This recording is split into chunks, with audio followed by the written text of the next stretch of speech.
Hallo julle, vandag gaan ons kyk hoe om die vergelyking van 'n hiperbool te bepaal. Nou ons weet reeds dat y gelyk aan a op x minus p plus q die standaardvorm van 'n hiperbool is. Dan weet ons ook dat p en q vir my die asymptote gaan gee. As ek kyk na my grafiek hier, dan het ek 'n vertikale asymptoot wanneer x gelyk is aan 2 en ek het 'n horisontale asymptoot wanneer y gelyk is aan 2. Nou ja, dit gaan vir my die waardes van p en q gee. P gaan wees 2 as gevolg van hierdie vertikale asymptoot. Jy sien as x gelyk aan 2 is, dan is 2 minus 2 0, dan deel jy deur 0. Dit is hoekom ek 'n vertikale asymptoot het, want ek mag nie deur 0 deel nie. En y gelyk aan 2 beteken my grafiek het 2 eenhede opgeskuif, so q is ook 2. So dan weet ek dat my vergelyking is y is gelyk aan a op x minus 2 plus 2. En nou het ek net een onbekende, a, en altyd as jy een onbekende het, dan vervang jy die koördinate van 'n punt. En die punt B is vir my gegee. B is die punt 6, 4.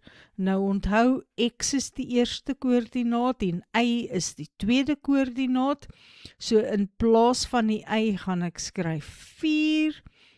In plaas van die x gaan ek skryf 6. Goed, die maklikste is altyd om hierdie plus 2 oor te skuif na die linkerkant toe. Nou daarvoor gaan ek 'n 2 aftrek aan albei kante. 6 minus 2 is 4, en hier kry ek 4 minus 2 wat 2 is. As ek dan nou maal met die 4, dan kry ek a is gelyk aan 8. Dus kan ek my vergelyking skryf, y is gelyk aan, in die a se plek sit ek my 8, en dan het ek x minus 2 plus 2. Goed, dit is maklike werk. Kom ons kyk na 'n voorbeeld waar ons 'n negatiewe a het.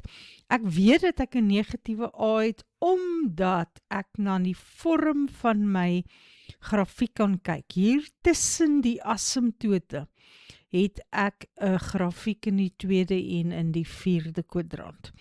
So, ek kan maar weer begin met y is gelyk aan a op x minus p plus q.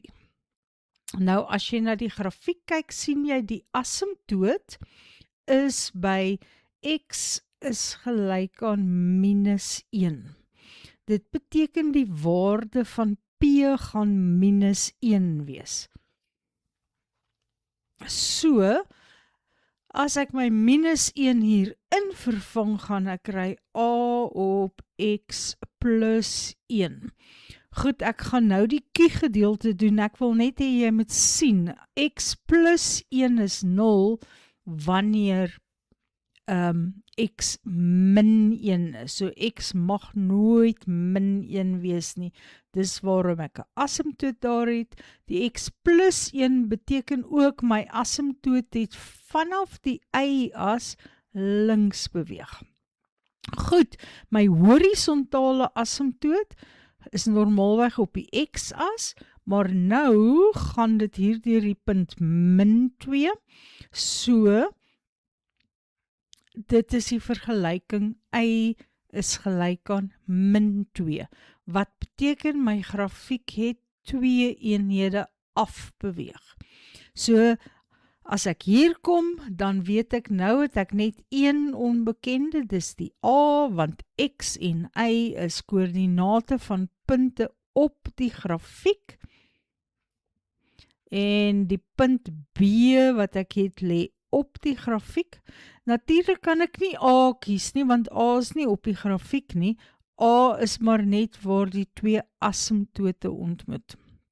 So, in die y se plek moet ek -3 skryf, en in die x se plek moet ek 3 skryf. Dan gaan ek weer hierdie -2, ek gaan +2 bytel aan albei kante, sodat ek die -2 oorbeweeg, en 3 + 1 is 4, so A is gelyk aan -4. Dus is die vergelyking f van x is gelyk aan -4 gedeel deur x + 1 -2. Dis hy.